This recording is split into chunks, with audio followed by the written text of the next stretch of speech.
నమస్తే. ప్రస్తుతం రాష్ట్ర వ్యాప్తంగా గురుకుల పాఠశాలలో ఫుడ్ పాయిజన్. ఫుడ్ పాయిజన్లపై అధికార పార్టీ ఏమో ఆర్ఎస్ ప్రవీణ్ కుమార్ పాత్ర ఉందంటూ పెద్ద ఎత్తున ఆరోపణలు చేస్తున్నాయి. స్వెరోకి సంబంధించినటువంటి విద్యార్థులు ఉన్నారు, మాజీ విద్యార్థులు, వీళ్ళతో మాట్లాడదాం. ఉస్మానియా యూనివర్సిటీ. నిజంగా ఆర్ఎస్ ప్రవీణ్ కుమార్ మీద వస్తున్నటువంటి ఆరోపణలు చూస్తూ ఉంటే మీకు ఏమనిపిస్తుంది? ఇప్పటికే అధికార కాంగ్రెస్ పార్టీ ఖచ్చితంగా ఆర్ఎస్ ప్రవీణ్ కుమార్ పాత్ర ఉంది, ప్రతిపక్ష నేతల పాత్ర ఉందని చెప్తా ఉన్నారు. మీరు ఒక స్వెరో విద్యార్థులుగా, ఆ గురుకులలో చదువుకున్నటువంటి విద్యార్థులుగా అసలు ఏం జరుగుతుందంటారు? నా పేరు నగేష్, ఉస్మానియా యూనివర్సిటీ. గతంలో నేను కూడా స్వారో స్టూడెంట్ని, పూర్వ విద్యార్థిని. రాజపేట గురుకుల పాఠశాలలో చదివినప్పుడు ఈ రిటైర్డ్ ప్రవీణ్ కుమార్ అనే వ్యక్తి మాకు సెక్రటరీగా ఉండేది. అయితే మాకెందుకు అనుమానాలు వస్తున్నాయి అంటే గురుకుల స్కూళ్ళల్లో ఫుడ్ పాయిజన్ అయింది. ఫుడ్ పాయిజన్ అయితే ఇప్పుడే పుట్టిన ఎలక పిల్లల్ని తెచ్చి ప్లేట్లో పెట్టి ఇగో ఇట్లా ఫుడ్ పాయిజన్ అయిందని సోషల్ మీడియాలో ప్రచారం చేస్తూ ఉన్నారు. మాకు అక్కడ ఆధారాలు ఉన్నాయి. అంటే ఈ ప్రవీణ్ కుమార్ పోలీస్ కదా, గతంలో పోలీస్ డిపార్ట్మెంట్గా ఉండి పోలీస్గా వ్యవహరించకుండా బీఆర్ఎస్ బీఫామ్ తీసుకున్న కార్యకర్త లెక్క ఆయన పని విధానం చేస్తుండు. పైన రామారావు చెప్పినట్టు, కింద కేసీఆర్ చెప్పినట్టు రేపు ఏదైనా ఆయన నమ్ముకున్న చెంచాగాళ్లకు టికెట్లు వస్తట్టుగా అట్లనే వ్యవహరిస్తున్నప్పుడు ఫుడ్ పాయిజన్ అయింది కావద్దు, ఇలా జరగకూడదు, నేను ఇలా చేశాను, గతంలో నేను సెక్రటరీగా ఉన్నట్టు ఏదైనా వినతి పత్రం ఇస్తూ వివరించాలి. కానీ కాంగ్రెస్ ప్రభుత్వం మూకుమ్మడిగా చేసిందంటానికి కాంగ్రెస్ ప్రభుత్వం మనుషులను చంపనీక తయారైంది. అంటే 50 మంది పిల్లలు బలిగొననిక ప్రభుత్వం అన్నప్పుడు అందులో వేరియేషన్స్ ఉంటే ఫుడ్ ఎక్కడ కలుషితమైంది, ఎక్కడ నిర్మాణం జరిగింది, అక్కడ ఉన్న బిల్డింగ్ టచ్ అయింది, వర్కర్లు ఏమన్నా చేయలేమన్నా ఎట్లా ఇబ్బంది అయిందా, ఫుడ్ ఏమన్నా కెమికల్ కలిసిందని దాని మీద పరిశీలించాలి. ఫుడ్ కార్పొరేషన్ చైర్మన్ ఉండు. గతంలో మీరు స్వెరో స్టూడెంట్స్ అంటారు, గతంలో ఇదే ఆర్ఎస్ ప్రవీణ్ కుమార్ని మీరు అందరూ మెచ్చుకున్నారు, కార్యదర్శిగా చాలా వండర్ఫుల్ అన్నారు. మరి ఎందుకు ఇప్పుడు విమర్శిస్తున్నారు? మెచ్చుకునేది ఏం లేదన్న, సార్ కాబట్టి సార్కి ఇవ్వాల్సిన విలువ ఇచ్చినావు. మెచ్చుకోవాలంటే భుజాల మీద ఎత్తుకొని తిరిగినావా? ఎత్తుకొని తిరగలే. ఆయన మా మీద ఇప్పుడు మమ్మల్ని బలి చేసిండు. ఇవాళ స్వారో అనే బ్యాంకు తయారు చేసిండు, స్వారో అనే టీం తయారు చేసిండు, స్వారో తరపున కొన్ని వేల కోట్ల రూపాయలు దండుకున్నాడు. ఇవాళ అదే పాదయాత్ర, దొంగ పాదయాత్రలు పెట్టి బహుజన సమాజ్ పార్టీ నేను మాయావతి అని చెప్పి బహుజన లిస్టులో మొత్తం రాతలు మారుస్తా అని ఒక్కరిద్దరిని స్వారో ఎవరెస్ట్ శిఖరాలు ఎక్కి వాళ్ళ పిల్లల్ని ఢిల్లీ యూనివర్సిటీలో చదివించాడు. మరి వాళ్ళని ఎక్కియచ్చు కదా. వాళ్ళు పూర్ణ ఆనంద్ వాళ్ళు కొంచెం కష్టపడ్డారు, మెరిట్లో ఉన్నారు, పరిగెత్తారు, బాడీ యాక్టివ్గా ఉన్నది, శిఖరాలు ఎక్కిరు. ఈయనట్లు ఎక్కించినట్టు ఒక మాట ఆయన మీరు పొగుడుతూ గతంలో సెక్రటరీ మేము పొగిడినామంటారు. మరి ఎన్కౌంటర్ గిడి చేసిండు కదా, పరిటాల రవి అస్త విషయంలో ఉన్నాడు కదా, చాలామందిని దళితులను 300 పైగా ఎన్కౌంటర్లు చేసిండు. ఇవాళ ఆయన మీద మాట్లాడి ఆయనకు మద్దతుదారులుగా ఉన్న వాళ్ళంతా గురుకుల అడ్మిషన్లు తీసుకొని కాంటాక్ట్లు తీసుకొని ఆయనకు ఒత్తసు పలికేటోళ్ళే. కానీ ఒక ఎస్సీలే మాట్లాడుతూ అన్ని క్యాస్టులు ప్రవీణ్ కుమార్ బెటర్ అని చెప్పాలి. మాల మాదిగలు ఒక్కలే చప్పట్లు కొడతా కాదు కదా. ఆయన కులం అంకితవాద అందరికి కావాలి. బీఆర్ఎస్ వెనక రామారావు, దాని వెనుకున్న కేసీఆర్ చేస్తున్న ఒక పావుగా నడిపిస్తూ ఉన్నాడు.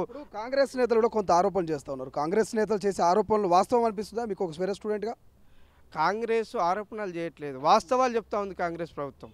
కొండ సురేఖ కానీ ఇవాళ నిరుద్యోగులకు నిరంతరం తన మానవత్వాన్ని చేస్తున్న మానవతరాయ్ కానీ ఇవాళ చాలామంది వాస్తవాలు చెప్తా ఉన్నారు. ఇలా మానవతరాయ్ పని కూడా ఒక మానవతరాయ్ మీద 10 ఏళ్ళు తెలంగాణ గవర్నమెంట్ బీఆర్ఎస్ ఉద్యోగాలు లేవని నీ లెక్క దొంగగా అమ్ముడు పోలేయని నిటారుగా కొట్లాడు, మళ్ళీ నిటారుగా వచ్చిండు. నిజాయితీగా కొట్లాడుతున్న మానవత్వం ఉన్న మానవతరాయ్ మీద కొంతమంది పేడ ఆర్టిస్టులతో హైలైట్ కోసం నిన్నేదో యూనివర్సిటీలో ప్రెస్ మీట్ పెట్టారట. ఆ యూనివర్సిటీలో ప్రెస్ మీట్ పెట్టిన వాళ్ళంతా కాంటాక్ట్లు గురుకుల అడ్మిషన్లు తీసుకున్న వాళ్ళే. ఆ ప్రవీణ్ కుమార్కు భజన చేసేటోళ్ళు భజనకారులుగా చూడాలి. కానీ మానవతరాయని బెదిరిస్తే గిరిస్తే ఓడేం చేతులు కట్టుకొని ఉండడు. దానికి తగ్గట్టుగా మూల్యం చెల్లిస్తాం. మీరేం చెప్తారు? నిజంగానే ప్రవీణ్ కుమార్ మీద వస్తున్నటువంటి ఆరోపణలు ఒక స్వెరో విద్యార్థిగా, ఒక ఓవి విద్యార్థి నాయకుడిగా ఏం చెప్తారు? నేను ఫస్ట్ ఓయూ స్టూడెంట్ కంటే నేను 2013-15లో సోషల్ వెల్ఫేర్ రాజపేట స్టూడెంట్. నేను నా సెకండ్ ఇయర్లో ఈయన సెక్రటరీగా రావడం జరిగింది. నేను ఈయన సెక్రటరీగా వచ్చినప్పుడే ఈయన స్టైల్ అంతా ఎలా ఉండేదంటే, ఈయన ఐపీఎస్ కాబట్టి గన్నులు తెచ్చి టేబుల్ మీద పెట్టి అక్కడున్న ఉపాధ్యాయులను బెదిరించడం, ఈయనకు కావాల్సిన ఒక వర్గాన్ని ఫస్ట్ ఏర్పాటు చేసుకుంటూ ఇప్పటికీ ఈయన వర్గంలో ఉన్న వాళ్ళు వార్డెన్లుగా, కేర్ టేకర్లుగా వాళ్ళు చలామణి అవుతున్నారు. ఈయనకి చెప్పినట్టు వినలేని మందిని గన్నుతో బెదిరించిన మనసత్వం, వ్యక్తిత్వం ఈ ఆర్ఎస్ ప్రవీణ్ది. ఈ ఆర్ఎస్ ప్రవీణ్ ముసుగులో ఇప్పటికీ కూడా రాజకీయంగా నేను ఫేస్బుక్ అకౌంట్ నేను బీటెక్ ఫస్ట్ ఇయర్లో తీసుకున్నాను. ఫేస్బుక్ అకౌంట్ తీసుకున్నప్పుడు నా పేరు పట్ల నాగరాజు స్వారో. నాకు అప్పుడు తెలియదు స్వారో అంటే ఏంది, దాని ఐడియాలజీ పట్ల స్వారో అని పెట్టుకున్నా. కానీ నాకు తెలిసిన తర్వాత ఆ స్వారో ట్యాగ్లైన్ అనేది తీసేసిన. స్వారో ముసుగులో ఈయన రాజకీయంలోకి రావడానికి ముందే పావులుగా స్వారో యూనిట్ అని మాలా మాదిగ విద్యార్థులు బీసీ సంఘాలు అన్నీ అందులో ఐక్యం చేసి స్వారో అనేది ఫామ్ చేసిన తర్వాత ఆ స్వారో సంఘాన్ని ఈయన రాజకీయానికి వాడుకున్నాడు. అలాంటి వ్యక్తిత్వం ఈ ఆర్ఎస్ ప్రవీణ్ది. ఈ ఆర్ఎస్ ప్రవీణ్ ముసుగులో ఉన్న కేర్టేకర్గా ఉన్న వాళ్ళు ఈ కొత్త బియ్యాన్ని ఉడకనట్టు చేయడం, సరిపడ సరుకులు ఇవ్వకపోవడం, దానివల్ల ఈ ఫుడ్ పాయిజనింగ్ జరుగుతుంది. అదేవిధంగా నేను ఇప్పుడు ఉస్మానియా యూనివర్సిటీలో ఎంటెక్ చదువుతున్నాను. అదేవిధంగా నిరుద్యోగ జేఏసీ రాష్ట్ర ఉపాధ్యక్షుడిగా పనిచేస్తున్నాం. ఇప్పుడు మా ఆధ్వర్యంలో 18వ తారీఖు నిరుద్యోగ జేఏసీ కృతజ్ఞత సభ నిర్వహిస్తున్నాం. అదే నిన్న ఆయనకు సంబంధించిన రౌడీ మూకలు మా నిరుద్యోగ జేఏసీ మీద కామెంట్ చేయడం జరిగింది. మేమేదో బ్రౌచర్ రిలీజ్ చేసినామంట, మేమేదో అందరినీ బెదిరించి డబ్బులు అడుగుతున్నామంట. ఖబర్దార్ ఆర్ఎస్ ప్రవీణ్ రాజకీయ మూకలారా, మీరు దమ్ముంటే వేదిక చెప్పండి. ఆర్ట్స్ కాలేజ్ కాడికి వస్తారా, గాంధీ భవన్ దగ్గరికి వస్తారా, ఎక్కడికి వస్తారో అక్కడికి రండి. మేము ఎక్కడ డబ్బులు అడిగామో నిరూపించండి. మేము 10 సంవత్సరాల్లో మానవతారాయ్ గారి ఆధ్వర్యంలో 10 సంవత్సరాలు కేసీఆర్ వ్యతిరేకంగా పోరాట చేసిన మమ్మల్ని ఈరోజు ప్రభుత్వానికి కృతజ్ఞత సభ నిర్వహిస్తుంటే మీ రౌడీ మూకలు ఇష్టం వచ్చినట్టుగా మేము డబ్బులు వసూలు చేసినామని అంటున్నారు. దీన్ని మేము తీవ్రంగా ఖండిస్తున్నాం. మీరు ఎక్కడుంటారో చెప్పండి. మొన్న ఒక ఆయన మమ్మల్ని మీరు ఎక్కడుంటారో చెప్పండి అని బెదిరించిండు. ఖబర్దార్, మీరు ఎక్కడుంటుండో టైము డేట్ చెప్పండి, మేము అక్కడికి వస్తాం.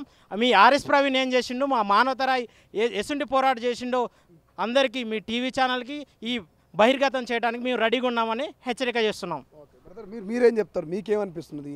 ఇవన్నీ కామెంట్స్ వాస్తవం అనిపిస్తున్నదా? ఫుడ్ పాయిజన్ ఏమని చూస్తూ ఉంటే ప్రభుత్వ వైఫల్యం అనుకోవాలా, లేకపోతే నిజంగా కుట్రపూరితంగా ఏమన్నా ఉందనుకోవాలి? ఈ విషయం పైన ఏంటంటే ముందు మాట్లాడే ముందు ప్రవీణ్ కుమార్ సార్ ఒక బ్రీఫ్గా చెప్పాలి. ఆయన ఏదైతే మొట్టమొదటిసారిగా అప్పుడు గురుకులాకు సెక్రటరీగా వచ్చినప్పుడు ఎస్సీ ఎస్టీ గురుకులాగా ఆయన సెక్రటరీగా వచ్చిండు. సెక్రటరీగా వచ్చినప్పుడు గురుకులాలో ఒక టీం తన వర్గాన్ని తయారు చేసుకున్నాడు. ఒక వర్గాన్ని తయారు చేసుకొని వాళ్ళకు లాభదాయకంగా ఆర్థికంగా డెవలప్ చేయడం కోసము సేరో అనే ఒక బ్యాంక్ ఏర్పాటు చేసిండు, సేరో అనే ఒక పత్రికను చేసిండు, తర్వాత కొత్త టెండర్ సిస్టమ్ తీసుకువచ్చిండు.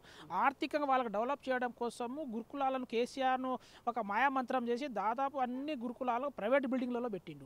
ప్రైవేట్ బిల్డింగ్లలో పెట్టి మారుమూల ప్రాంతంలో ఉన్న బిల్డింగ్లను పాతది మూసిపడిపోయి బిల్డింగ్లను ఏర్పాటు చేసుకొని వాటికి కూడా పరోక్షంగా ఆయనకు లబ్ధి వచ్చే విధంగా రెంటులు చెల్లించిండు. సో మేము ఏం చెప్తున్నామంటే ప్రవీణ్ కుమార్ సార్, నీకు దమ్ము ధైర్యం సత్తా ఏమైనా ఉంటే నువ్వు ఏ బిల్డింగ్ అయితే స్టార్ట్ చేసినా అని చెప్తున్నావో ఆ బిల్డింగ్కే ఈరోజు పోదాము. ఒక్క కూడా కొత్త బిల్డింగ్ చేయకుండా ఒక వర్గాన్ని ఏర్పాటు చేసుకొని ఇవాళ హెడ్ ఆఫీస్లో ఉన్నటువంటి డిఎస్ఎస్ భవన్లో మొత్తం ప్రవీణ్ కుమార్ సార్ తొత్తులు మొత్తం వర్గాలు ఇప్పుడు దాని కింద పనిచేస్తున్నారు. వాళ్ళ టీంని ఏర్పాటు చేసుకొని గురుకుల పైన ఒక విషం చమ్ముతా ఉన్నారు. ఎందుకంటే సరి అయిన సమయానికి డబ్బులు ఇవ్వకపోవడం, సరైన సమయానికి ఫుడ్ సప్లై చేయకపోవడం వల్ల ఏమవుతుంది, ఈ ప్రభుత్వానికి చెడ్డ పేరు వస్తుంది. సో మేము ముందే చెప్తున్నాం, ఏదైతే ఇప్పుడు హెడ్ ఆఫీస్లో పనిచేస్తూ ఉన్నారో వాళ్ళందరినీ తక్షణమే ప్రక్షాళన చేసేంత వరకు మేము పోరాటం చేస్తాం. ఖచ్చితంగా రేపటి దాని వెనక తిరుగుతాము. ఆ వర్గం ఏదైతే ఉన్నదో ఇవాళ గురుకులాలకు విషాన్ని చిమ్ముతా ఉన్నారు, పిల్లల జీవితాలను ఆడుకుంటారు. నిజంగానే ఇప్పుడు 50 మంది పిల్లలు చనిపోయారంటే ఆ పిల్లలు సాధారణంగా చనిపోయారా, ఫుడ్ పాయిజన్, దాని చర్చకు రండి, మేము మాట్లాడతామని తెలియజేస్తూ ఉన్నాం. సో ఇది స్వెరోలో పనిచేసినటువంటి కొంతమంది ఉస్మానియా విద్యార్థి నాయకులు చెప్తా ఉన్నారు. సో కేవలం ఇదంతా కూడా కొంత కుట్రపూరితంగానే జరుగుతూ ఉంది.